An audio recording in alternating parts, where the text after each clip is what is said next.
La pauvre fille n'avait que 50 $ pour un rendez-vous à l'aveugle. Le PDG célibataire à la table d'à côté l'observait et a payé pour l'ensemble du dîner. Le restaurant bourdonnait du murmure discret des dîners en semaine.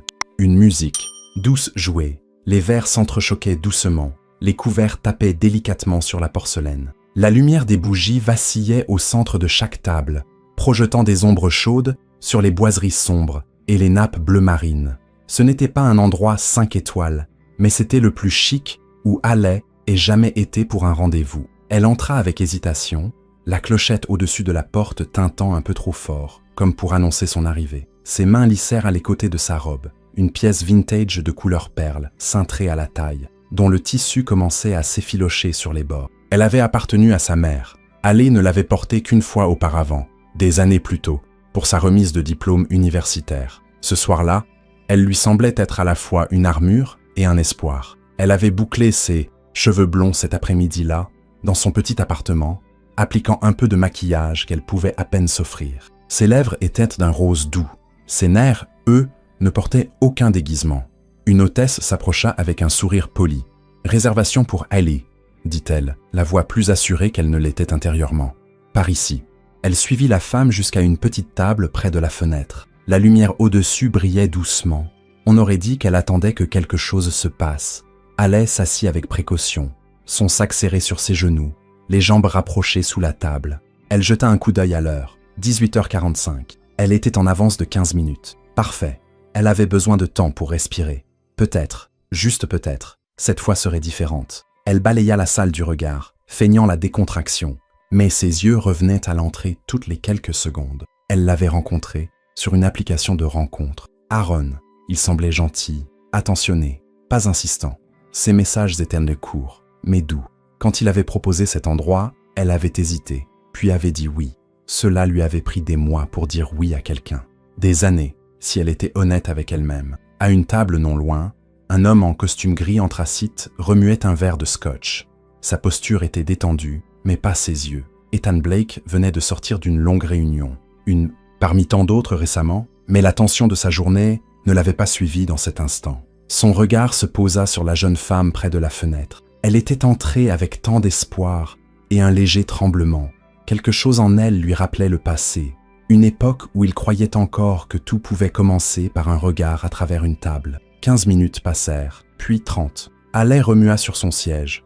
Elle vérifia son téléphone. Aucun message. Elle relut le dernier qu'il avait envoyé cet après-midi. Hâte de te voir ce soir. Elle sourit à nouveau, comme pour se convaincre que c'était réel. À 19h15, elle envoya un message rapide. « Salut, je suis là.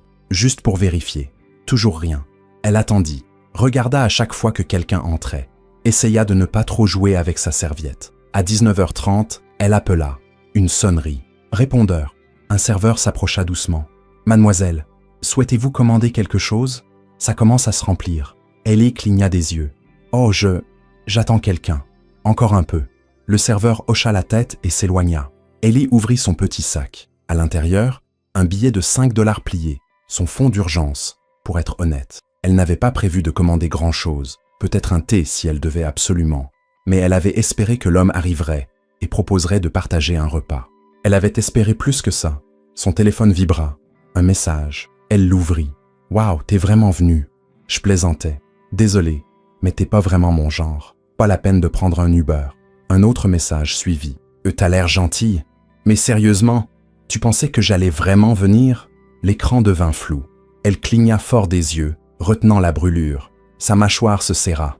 Elle sentait les gens autour d'elle, les couples qui riaient, les serveurs qui circulaient, les verres qui tintaient. Mais tout devint un bruit de fond. Ses doigts se crispèrent sur sa serviette. Elle refusa de pleurer. Pas ici. Ethan, toujours assis à proximité, capta le moment où elle posa son téléphone. Il n'avait pas entendu les mots, mais il en avait vu assez. Il vit la couleur quitter son visage. Il vit la façon dont elle redressa son dos, comme si c'était la seule chose qui la maintenait. Et il reconnut cette scène. Parce qu'autrefois, il avait attendu, lui aussi, pas une fille, mais quelqu'un qui croirait qu'il était assez. Haley resta immobile un long moment, les doigts tremblants autour de la serviette sur ses genoux. Son visage était pâle, ses yeux secs, mais vitreux. Une tension dans sa posture donnait l'impression qu'elle voulait disparaître, se replier assez pour glisser entre les fissures du carrelage. Ethan l'observait depuis la table d'à côté, sans rien dire. Il n'avait pas prévu de s'attarder après le dîner, mais quelque chose chez la fille près de la fenêtre l'avait captivé dès son arrivée. Il y avait dans ses yeux un mélange de bravoure et de peur. Et maintenant, il n'y avait plus que la douleur discrète de la déception, étalée sur son visage, comme une ecchymose. Il remarqua la façon dont elle pressa légèrement sa main contre son ventre. Elle avait faim, pas seulement émotionnellement, mais littéralement. Elle buvait de l'eau, rien d'autre. Ses yeux se tournèrent vers le comptoir des serveurs, comme si elle calculait combien de temps elle pouvait rester avant qu'on lui demande de partir. Elle tendit la main vers son manteau. Lentement, comme si chaque mouvement pesait plus qu'il ne devrait, elle se leva. Son sac était déjà dans sa main, et elle se tourna vers la porte avec des pas hésitants. Juste à ce moment, un serveur apparut à côté d'elle avec une assiette fumante de pâtes parfumées et un verre de limonade pétillante. « Excusez-moi, mademoiselle, » dit-il avec un sourire. « Votre commande ?» Elle cligna des yeux, confuse. « Je n'ai rien commandé. »« C'est réglé, » dit le serveur. « Quelqu'un l'a demandé pour vous, et votre addition est payée. » Hailey se figea. Ses sourcils se froncèrent alors qu'elle regardait autour d'elle, incertaine. Son premier réflexe fut la peur. Était-ce une autre blague cruelle? Puis une voix calme et grave s'éleva juste derrière elle. « Ce n'est pas de la charité, » dit Ethan. « C'est un rappel. Vous méritez de manger, même si le monde essaie de vous dire le contraire. » Hailey se retourna surprise. Ethan se tenait là, une main posée nonchalamment sur le dossier de sa chaise. Son expression était indéchiffrable, sauf pour une douce honnêteté dans ses yeux. Il ne souriait pas pour impressionner. Il ne la plaignait pas. Il la voyait, simplement. Il tira la chaise en face de la sienne sans attendre d'invitation et s'assit. Pendant un moment, aucun d'eux ne parla. Puis, doucement, il dit « Prenez soin de votre estomac avant d'essayer de prendre soin du cœur de quelqu'un d'autre. » Hailey s'assit lentement, les yeux écarquillés. Ce n'était pas la phrase qu'elle attendait. Ce n'était pas une tentative de drague. Ce n'était pas une insulte. C'était vrai. Personne ne lui avait jamais parlé aussi doucement tout en touchant si profondément. Elle baissa les yeux sur la nourriture. Ses mains restèrent sur ses genoux. « Vous n'aviez pas à faire ça. »« Je sais, » répondit-il. Le silence s'étira entre eux, mais il n'était pas gênant. Il était honnête. Hailey le regarda à nouveau. Il avait l'air coûteux, le genre d'homme qu'elle n'aurait jamais imaginé voir s'asseoir volontairement en face d'elle. Son costume semblait taillé sur mesure, sa montre discrète, mais visiblement haut de gamme. Mais son visage était calme, curieux et gentil. Elle s'éclaircit la gorge. « Vous ne me connaissez pas. »« C'est vrai, » dit Ethan, « mais j'en ai vu assez. » Elle hésita. « Et qu'avez-vous vu exactement ?» Il se pencha en avant, les coudes sur la table, la voix basse. Quelqu'un qui s'est présenté, quelqu'un qui a espéré, quelqu'un qui a attendu plus longtemps qu'il n'aurait dû, mais pas parce qu'elle était désespérée, parce qu'elle croyait. Ça compte encore. Sa gorge se serra. Personne n'avait jamais formulé les choses ainsi. On lui avait toujours dit qu'elle était naïve, trop sensible, trop pleine d'espoir pour son propre bien. Mais cet étranger, cet homme aux yeux doux, l'avait qualifiée de courageuse sans prononcer le mot. Elle finit par prendre sa fourchette et goûta. La nourriture était chaude, réelle, et c'était le premier vrai repas qu'elle avait mangé depuis des jours. Ethan l'observa un instant, puis se cala dans sa chaise. « Je ne voulais pas intervenir, » dit-il. « Mais vous m'avez rappelé quelqu'un que j'étais autrefois. » Hailey leva les yeux. « Et qui était-ce » Il sourit légèrement. Un gars qui pensait qu'il devait être quelqu'un d'autre pour mériter qu'on se présente pour lui. Ses yeux s'adoucirent. Quelque chose de non dit passa entre eux. Une petite lueur de compréhension, de reconnaissance. Elle se sentait encore petite, encore déplacée, mais d'une certaine manière, avec lui assis là, sans la plaindre, sans se moquer, elle avait l'impression d'avoir le droit d'exister à cette table, de manger, de respirer, d'être vue. Hailey resta immobile longtemps après la fin du dîner. L'assiette devant elle était vide, mais le poids dans sa poitrine restait lourd. Plein de choses qu'elle n'avait pas dites et ne savait pas comment dire. Quand Ethan se leva pour partir, il fit simplement glisser une petite carte sur la table, sans pression ni attente. « Je viens souvent ici pour un café, pas pour la compagnie. » Elle leva les yeux vers lui, toujours un peu sur ses gardes. Il lui adressa un léger hochement de tête, plus de compréhension que d'adieu, et partit. Une semaine passa. Cours, travail, quart à la bibliothèque, nuit tardive à étudier. Hailey essaya de chasser cette soirée de son esprit, mais ses mots restaient, pas seulement ceux qu'il avait dit à voix haute, mais ceux qu'il n'avait pas prononcés. Elle ne s'attendait pas à ce qu'il la voie si clairement, et encore moins à ce qu'il réponde avec une gentillesse sans rien demander en retour. C'était un jeudi matin paisible, lorsqu'elle entra dans un café confortable niché entre la bibliothèque du collège communautaire et la librairie. C'était le genre d'endroit où elle s'arrêtait seulement quand son budget le permettait, généralement pour un café noir simple et le Wi-Fi gratuit. Elle fouillait dans son porte-monnaie usé au comptoir quand une voix familière lui parvint. « Faites-en deux », dit Ethan au barista. Elle a l'air de quelqu'un qui pourrait apprécier un lait d'avoine aujourd'hui. Hailey se retourna, surprise de le voir assis dans un coin, ordinateur ouvert, manches retroussées, le même sourire calme sur le visage. « Vous vous souvenez de mon nom ?» dit-elle doucement, en s'asseyant avec la tasse qu'il lui tendit. « Je me souviens de votre courage, » répondit-il. Le nom, c'était la partie facile. Elle cligna des yeux, incertaine de comment répondre, mais les mots réchauffèrent quelque chose de petit et fatigué en elle. Ils restèrent assis dans un silence confortable. Le soleil matinal filtrait à travers les fenêtres, traçant de douces stries dorées sur la table. L'air sentait la cannelle et les grains torréfiés. C'était le genre d'endroit qui invitait à la conversation, mais seulement si elle venait naturellement. « Vous travaillez dans le coin ?» demanda-t-elle finalement. Il hocha la tête. « Parfois, cet endroit est proche de l'un de nos partenaires de recherche de produits. » Ali esquissa un sourire poli, ne sachant que dire de plus. Ethan se cala légèrement en arrière. « Vous savez, j'ai complètement raté notre dernière campagne. On a essayé de lancer une nouvelle gamme de snacks pour tout petit, et le slogan donnait l'impression qu'on faisait la pub de chewing-gum pour bébé. Pas notre meilleur moment. » Hailey laissa échapper un petit rire sincère. Il continua, racontant comment un influenceur culinaire les avait ridiculisés en ligne, avec un mème qui était devenu viral. Il le raconta sans arrogance ni autodérision, mais avec l'humour de quelqu'un qui avait appris à ne pas prendre l'échec personnellement. Hailey se détendit. Pas de pitié, pas de questions sur son passé, pas de commentaires gênants sur ce dîner. Juste un homme qui partageait une histoire, pas en tant que PDG, juste en tant que personne. Elle but une gorgée de café. Ce slogan ressemble à quelque chose que mon prof d'anatomie détesterait. Il sourit. J'aurais besoin de quelqu'un comme vous dans le département de rédaction. Elle haussa un sourcil. Je suis une étudiante en soins infirmiers fauchés, pas une experte en branding. Exactement, dit-il. Vous comprenez mieux les gens que les marketeurs. Ils discutèrent un moment des préférences en matière de café, des snacks bizarres de leur enfance, de comment elle avait un jour essayé de couper sa frange avec des ciseaux de sécurité. La légèreté de la conversation la surprit. Quand elle se leva pour partir, elle s'attendait à ce qu'il dise quelque chose pour prolonger le moment. Mais il se contenta de sourire, de hocher la tête et de la laisser partir. Sans pression, sans invitation, juste du respect. En s'éloignant, Hailey réalisa qu'elle souriait à nouveau. Non pas parce que quelqu'un l'avait sauvée, mais parce que quelqu'un l'avait écoutée. S'était souvenu d'elle et avait ri avec elle. Pour la première fois depuis des années, elle avait l'impression d'avoir partagé une table.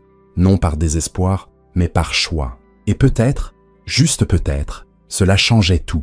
La salle de conférence était modeste, mais soigneusement aménagée avec des chaises pliantes blanches, disposées face à un écran où des diapositives colorées montraient des légumes dessinés et des tout petits souriants. Une longue table à l'arrière proposait des coupes de fruits, des échantillons de granola et des smoothies en boîte, tous étiquetés avec le nom de l'entreprise, Blaine Organics. Hailey était assise au 3e rang, un carnet sur les genoux, un stylo à la main. Elle portait un haut bleu clair d'infirmière sous un simple cardigan, ses cheveux relevés en un chignon bas.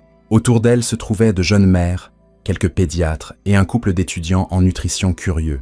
Ce n'était pas souvent qu'elle pouvait assister à ce genre d'événement. Elle n'avait généralement ni le temps ni les moyens de payer les frais d'inscription. Mais Ethan lui avait envoyé un message une semaine plus tôt, avec une invitation personnelle et les frais annulés. Je pensais que ça pourrait correspondre à tes études, sans pression. Alors, elle était venue. Le présentateur introduisit le sujet, la nutrition des jeunes enfants, la sécurité alimentaire et la sensibilisation aux allergènes dans les produits vendus en magasin. Au fil des diapositives, Ali leva la main 2 fois. Une fois pour poser une question sur les niveaux de conservateurs dans les snacks pour tout petits, et une autre pour signaler une incohérence dans le système d'étiquetage des allergènes. À chaque fois, le présentateur s'arrêta, surpris. « C'est une excellente question », dit-il après la 2e, et une observation très pertinente. Ethan, debout près du fond de la salle, vêtu d'un blazer bleu marine, observait en silence. Il avait vu beaucoup d'internes ambitieux, d'employés brillants et d'experts confiants. Mais il y avait quelque chose de rare dans la voix de Hailey. Elle ne cherchait pas à impressionner qui que ce soit. Elle se souciait tout simplement. Elle posait des questions comme quelqu'un qui, un jour, sauverait une vie grâce à elle. Après l'atelier, alors que les autres s'attardaient autour de la table des collations ou distribuaient des CV, Hailey s'éclipsa discrètement, se dirigeant vers la bibliothèque au bout de la rue. Elle aimait cette bibliothèque. Elle était chaleureuse, nichée entre 2 immeubles de bureaux, avec une salle d'études calme, offrant une vue sur un petit jardin. Elle avait toujours pensé que cet endroit ressemblait à un lieu secret pour ceux qui cherchaient à grandir, comme les plantes à l'extérieur. Elle ne s'attendait pas à voir Ethan là-bas, mais lorsqu'elle poussa la porte vitrée, il était là, près du coin lecture pour enfants, tenant la main d'une petite fille en robe pull jaune. Ellie cligna des yeux. Ethan leva les yeux et sourit. « Salut !» dit-il, déplaçant doucement la fillette derrière lui. « Je ne savais pas si je te verrais ici. Je suis juste venue rendre quelques livres, » répondit-elle, montrant la petite pile dans ses bras. Ses yeux se posèrent sur l'enfant qui jetait maintenant un coup d'œil depuis les jambes d'Ethan. « Voici Lily, » dit-il doucement. « Ma fille. » Les sourcils de Haley se levèrent légèrement. La voix d'Ethan changea, plus douce, plus prudente. Elle a 3 ans, un peu timide au début. Hailey s'accroupit légèrement, offrant un petit sourire. « Salut, Lily !» La fillette la regarda, hésitante. Puis, lentement, elle s'avança, sa petite main touchant l'ourlet du cardigan de Haley. « Elle est jolie !» dit Lily à personne en particulier. Hailey rit doucement. « Toi aussi, tu es très jolie. » Il y eut une pause. Puis Lily se pencha, renifla l'air près de l'épaule de Haley et murmura « Elle sent comme maman ». L'air se figea. L'expression d'Ethan se glaça. Son souffle se coupa légèrement, un silence chargé de souvenirs. Hailey resta immobile, incertaine, le poids des mots de l'enfant s'installant dans l'espace entre eux. Elle jeta un coup d'œil à Ethan. Son visage était indéchiffrable, mais ses mains, serrant doucement l'épaule de Lily, tremblaient. Hailey s'agenouilla de nouveau, au niveau de l'enfant. Sa voix était douce, prudente. « Eh bien, dit-elle doucement, c'est un grand compliment. Ta maman devait sentir la gentillesse. » Lily hocha la tête solennellement. Ethan détourna le regard, sa mâchoire se crispant légèrement. Il cligna des yeux 2 fois, puis s'éclaircit la gorge. « D'accord, ma puce, » murmura-t-il. « Allons choisir un livre. » Lily courut vers les livres illustrés. Ethan resta en arrière un instant, les yeux encore légèrement absents. Il se tourna vers Haley. « Elle est partie il y a 2 ans, » dit-il doucement. Lily ne dit pas ça d'habitude. Hailey hocha la tête, comprenant plus qu'elle ne pouvait exprimer par des mots. Les enfants se souviennent plus avec leur cœur qu'avec leur tête. Il la regarda, vraiment, et pour la première fois, quelque chose dans son regard n'était pas fermé, juste ouvert. Tout commença par des moments partagés qui ne semblaient jamais être des obligations. Hailey passait au bureau d'Ethan 1 fois par semaine, parfois juste pour déposer des documents annotés de ses dernières recherches sur la nutrition des tout-petits. D'autres fois, elle restait un peu plus longtemps, sirotant un thé dans un coin pendant qu'il révisait des diapositives pour une prochaine présentation de produits. Elle avait un don pour repérer les incohérences, pour poser le genre de questions que les vraies mères poseraient un jour à propos des étiquettes. Ethan appréciait son insight plus que celui de la plupart des consultants qu'il avait engagés. Mais ce n'était pas seulement le travail, c'était sa présence, calme, réfléchie, jamais exigeante, qui rendait ces moments mémorables. Les mardis et jeudis, quand sa nounou avait des cours ou des urgences, Ethan appelait Haley, non pas en dernier recours, mais parce que Lily semblait réagir à elle, d'une manière qui adoucissait les contours de leur routine. Hailey allait la chercher à la garderie, tressait ses cheveux avant le coucher et lisait toujours 2 livres. Jamais 1, jamais 3. Cela devint quelque chose de tacite, mais familier. Haley ne posait jamais de questions à Ethan sur son passé, et il ne la pressait jamais sur le sien. Il n'y avait pas de déclaration de sentiments, pas de grands gestes romantiques, mais quand elle riait, il se surprenait à la regarder trop longtemps. Et quand il travaillait tard, il écrivait parfois un message juste pour lui raconter une bêtise que Lily avait dite, mais l'effaçait avant de l'envoyer. C'était fragile et réel. Puis, un soir, la frontière entre aide et quelque chose de plus s'estompa. Lily avait une légère fièvre. Ethan était resté à la maison, jonglant entre des appels Zoom, des thermomètres et une soupe tiède. À 16h, il était épuisé. À 16h30, Ellie se présenta avec un petit sac en toile et un léger coup à la porte. « Tu n'avais pas l'air bien au téléphone », dit-elle simplement. Il la laissa entrer. La maison sentait légèrement le citron et les médicaments. Lily était allongée sur le canapé sous une fine couverture, les joues rouges. Elle ouvrit les yeux quand Haley s'approcha et tendit la main sans un mot. Hailey s'assit à côté d'elle, passa une main fraîche sur son front, puis sortit quelque chose de son sac. Une serviette douce imbibée d'une compresse aux herbes, enveloppée dans du papier ciré pour rester fraîche. « J'adorais ça à l'hôpital », dit Haley. Un peu de lavande aide la tête et le cœur. Ethan observa tandis qu'elle posait doucement la serviette sur le front de Lily. Lily laissa échapper un souffle léger et ferma les yeux. Les minutes passèrent. Hailey fredonna tout bas, la berceuse la plus douce. Puis elle commença à chanter, si bas qu'on aurait pu croire que c'était juste sa respiration. Ethan se figea. Il connaissait cette chanson. Il ne l'avait pas entendue depuis presque 3 ans. C'était la berceuse que sa femme chantait quand Lily était encore assez petite pour dormir dans leur lit après un cauchemar. Une mélodie douce d'une chanson folk, modifiée avec des paroles absurdes, et une ligne qui faisait toujours rire Lily. La lune porte des chaussettes quand il fait froid la nuit. Haley la chanta mot pour mot. Les genoux d'Ethan fléchirent légèrement, et il s'affaissa dans le fauteuil derrière elle, la respiration courte. Il n'interrompit pas. Il ne bougea pas, mais les larmes vinrent, soudaines et irrépressibles, après des années à tout retenir, à tout garder net et gérable. La voix de Haley trembla une demi-seconde lorsqu'elle le remarqua, mais elle continua à chanter. Quand la chanson s'acheva, elle se tourna vers lui. Ethan était assis, le visage dans les mains, silencieux. « Je ne savais pas », murmura-t-elle. Il secoua la tête. « Tu ne pouvais pas ?» Une longue pause s'étira entre eux. « Elle la chantait tous les soirs », dit-il d'une voix rauque. « Je pensais que Lily avait oublié. » Hailey baissa les yeux sur la petite fille, qui dormait maintenant paisiblement sur ses genoux. « Les enfants n'oublient pas l'amour, » dit-elle. « Ils attendent juste de l'entendre à nouveau. » Il hocha lentement la tête. Pas de déclaration, pas de confession. Mais quand Haley posa doucement une couverture sur les jambes de Lily et appuya sa tête contre le dossier du canapé, Ethan ne bougea pas. Ils restèrent ainsi longtemps, un homme, une femme et une enfant endormis, sans nommer ce qu'ils devenaient, mais c'était déjà là, trois plus séparés, devenant doucement, un. La lettre arriva dans une enveloppe simple, avec le nom du comité de bourse imprimé proprement en haut.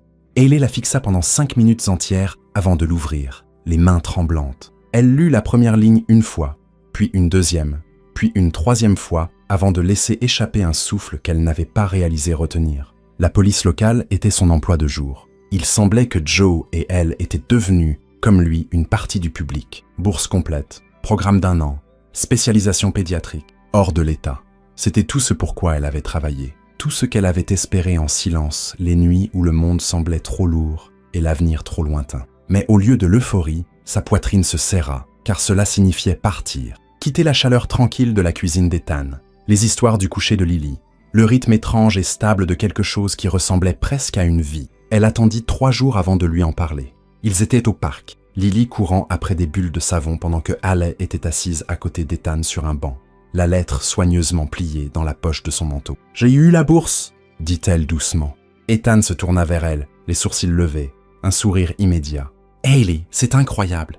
Elle hocha la tête, les yeux fixés sur le sol. « Restez dans l'Oregon. Ça commence en août, pour 1 an. » Le vent bruissait à travers les arbres, dispersant des feuilles dorées à leurs pieds. Ethan resta silencieux un moment.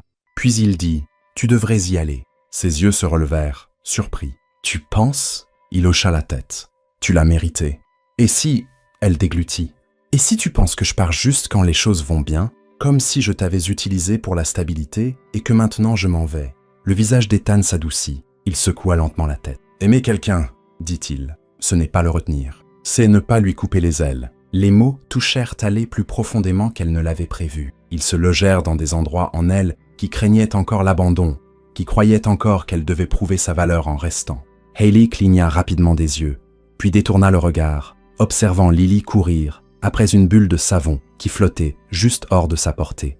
Elle partit début août. La veille de son vol, Ethan l'invita, elle et Lily, à dîner chez lui. Ils mangèrent des pâtes à la lumière des bougies. Lily avait insisté, et fabriquèrent une chaîne en papier pour compter les jours jusqu'à son retour. Un anneau pour chaque semaine.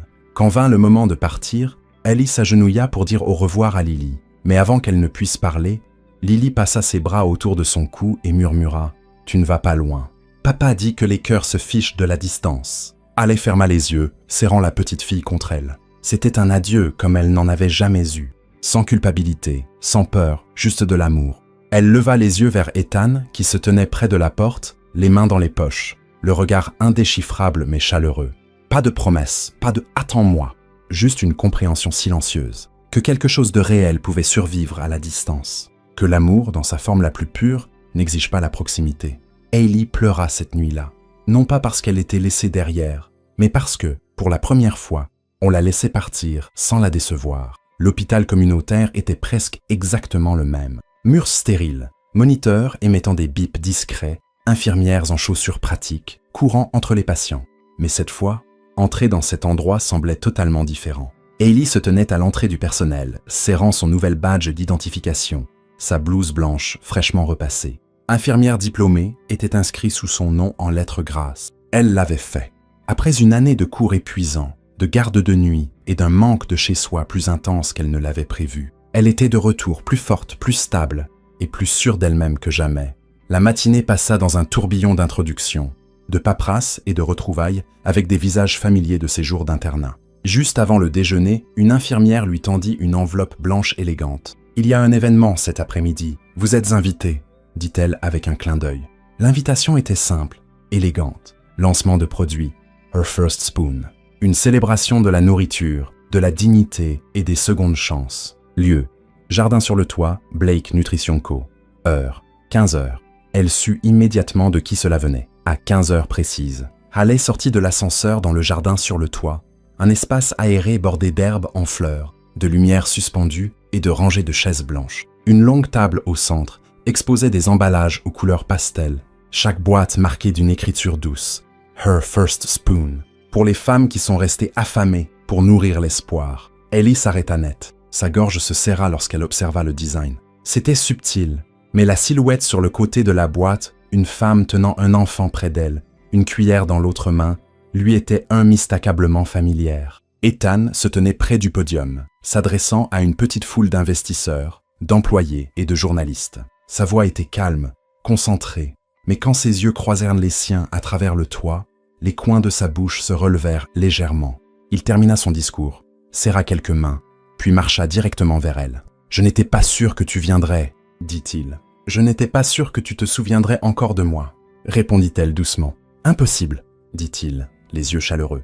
Ils restèrent un moment en silence, le bruit de l'événement s'estompant en arrière-plan.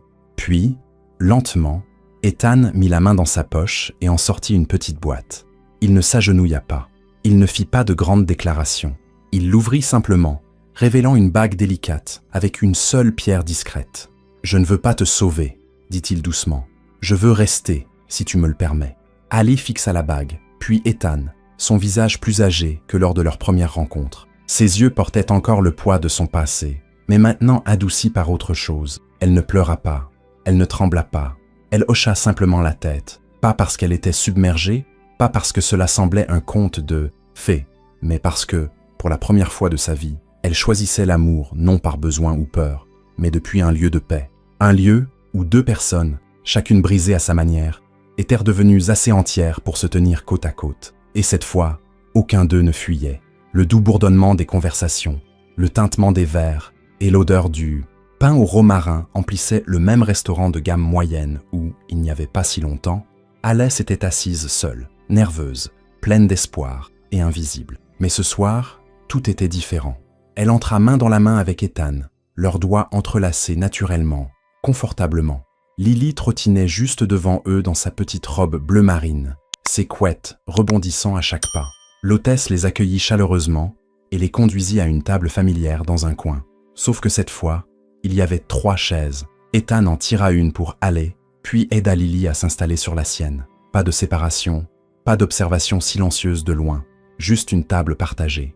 Hailey regarda autour d'elle. La même lumière douce, le même bois poli, même le même serveur qui lui avait autrefois demandé doucement si elle voulait commander. C'était irréel. Ethan lui tendit le menu avec un sourire taquin. « Commande tout ce que tu veux, » dit-il. « Ce soir, on mange pour la fille qui a attendu 45 minutes et qui croyait encore que quelqu'un viendrait. » Hailey laissa échapper un petit rire, mais ses yeux scintillaient.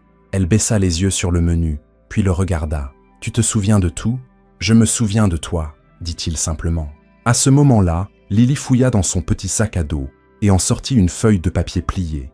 Elle l'étala fièrement sur la table. C'était un dessin au crayon de couleur, une petite maison avec une porte jaune, un soleil au visage, souriant, et 3 bonhommes allumettes autour d'une table de dîner. L'un avec de longs cheveux jaunes, l'autre grand avec des lunettes, et le dernier petit avec des chaussures violettes. « C'est nous, » dit Lily. « Et ça, c'est des spaghettis, parce que maman Hailey aime les spaghettis. » Hailey retint son souffle. Elle tendit la main à travers la table et toucha doucement le papier, ses doigts tremblant légèrement. « Tu as dessiné ça aujourd'hui ?» demanda-t-elle. Lily hocha la tête. « À la maternelle, la maîtresse a dit de dessiner notre chose préférée. J'ai choisi le dîner avec toi et papa. » Ethan baissa les yeux sur sa fille, puis sur Haley. Aucun mot n'était nécessaire. La simplicité du moment disait tout. La lumière des bougies vacillait. Les rires d'une autre table glissèrent doucement. Un serveur posa du pain chaud et de l'eau, sans interrompre l'intimité de ce qui se déroulait. Haley fixa les deux personnes en face d'elle, l'homme qui avait autrefois payé son dîner en silence, sans un mot, et la petite fille qui ne la voyait pas comme une étrangère, mais comme un foyer. Elle prit son verre d'eau, inspira et murmura, pas fort, pas de manière dramatique, mais avec la certitude tranquille qui ne vient qu'après avoir survécu à la tempête. « Tu n'as jamais été en retard, dit-elle, les yeux rivés sur ceux d'Ethan. J'avais juste besoin de croire assez longtemps pour attendre. » Ethan ne répondit pas tout de suite. Il tendit la main à travers la table, entrelaça ses doigts avec les siens et hocha la tête. Dehors, la nuit s'était installée. Mais à l'intérieur, à une petite table avec 3 chaises, quelque chose avait commencé. Pas un sauvetage, pas un conte de fées, juste 3 personnes, une table et un avenir construit sur le miracle simple et discret de se présenter. Si cette histoire vous a touché, n'oubliez pas de nous soutenir en cliquant sur le bouton d'encouragement et en vous abonnant à notre chaîne. Chaque vue, chaque like, chaque partage nous aide à vous offrir davantage d'histoires émouvantes, comme celle de la fille qui a attendu 45 minutes. Parce que quelque part, quelqu'un attend encore d'être vu, entendu, aimé. Activez les notifications pour ne jamais manquer la prochaine histoire qui pourrait tout changer. Merci de nous avoir regardés et souvenez-vous, l'amour trouve toujours son chemin vers ceux qui y croient.